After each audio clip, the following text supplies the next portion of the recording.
What if I told you that the fate of nearly 2 billion people, the decision to unleash nuclear Armageddon, could be explained by a simple game?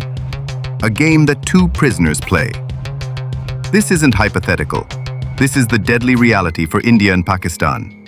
Two nuclear-armed rivals locked in a strategic trap where the most logical choice for each is the worst possible choice for everyone.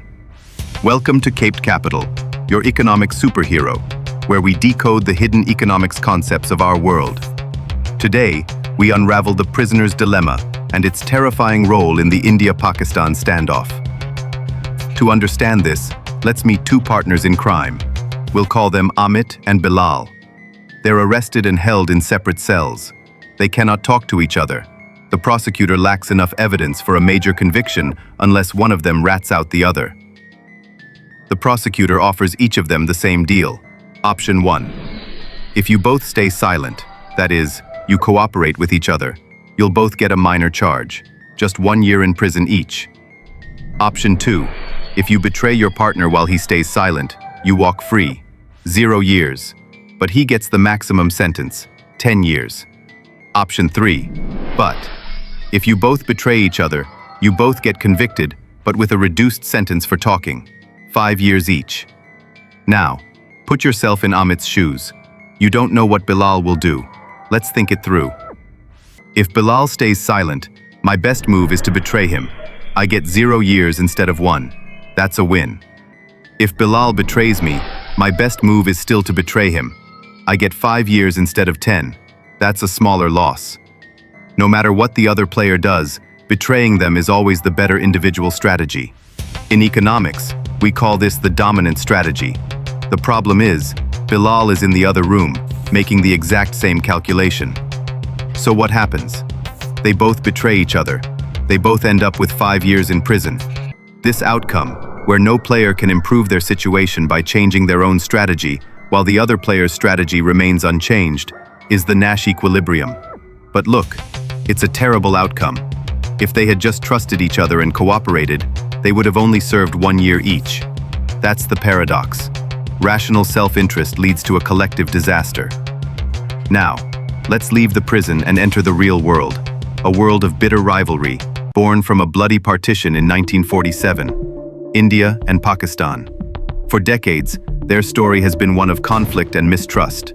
Let's apply our game theory matrix to their most dangerous game, the nuclear arms race. In the beginning, both nations could have chosen to cooperate, to not pursue nuclear weapons. This would have been the optimal outcome, but the trust wasn't there. India, wary of China's nuclear status and its conflicts with Pakistan, made the first move.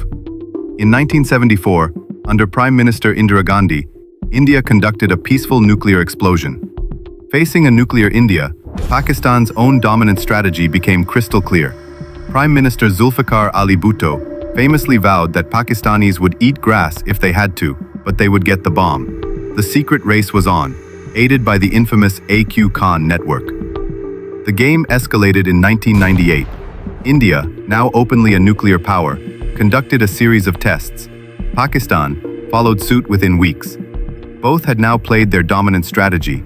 They had arrived at the Nash equilibrium, a state of so-called stability known as nuclear deterrence. Both sides, as of early 2025, had around 170 nuclear warheads each, enough to annihilate the other many times over.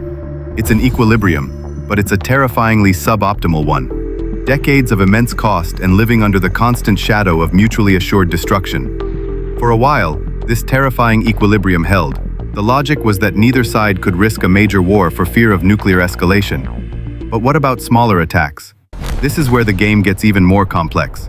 Pakistan was accused of using subconventional warfare, proxy terrorist groups, to bleed India, believing India's hands were tied by the nuclear threat.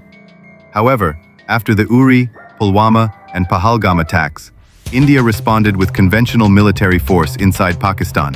The 2025 airstrikes by India, initially on militant launch pads, and subsequent missile strikes on Pakistan Air Force bases, had a message. The nuclear deterrent is not a shield for terrorism. India was willing to risk escalation to impose costs. From Pakistan's perspective, this is India changing the payoffs. If India can use its superior conventional army for punitive strikes, then Pakistan's conventional deterrent is weakened. So what's its logical response according to our game? To double down on the one area it has parity, to seek more tactical nuclear weapons to deter any future Indian punitive strikes. This is the prisoner's dilemma in a death spiral. Each rational defensive move by one side is seen as an aggressive threat by the other, forcing a counter-move that only deepens the crisis. So what's the future of this deadly game? The prisoner's dilemma offers a grim forecast. As long as deep mistrust exists and communication is flawed, the dominant strategy will always be to arm and prepare for the worst. The equilibrium will remain fragile, expensive, and one miscalculation away from catastrophe. The only way to escape the prisoner's dilemma is to change the game itself. Through sustained, verifiable, and trust-building dialogue, it requires moving from a single-play game where betrayal pays to a repeated game where cooperation can be rewarded and trust can be built over time. Until then, two nations, home to a quarter of humanity, remain trapped. Not by hatred alone, but by the cold, hard logic of a game they can't seem to stop playing. A game where the only winning move is not to play at all.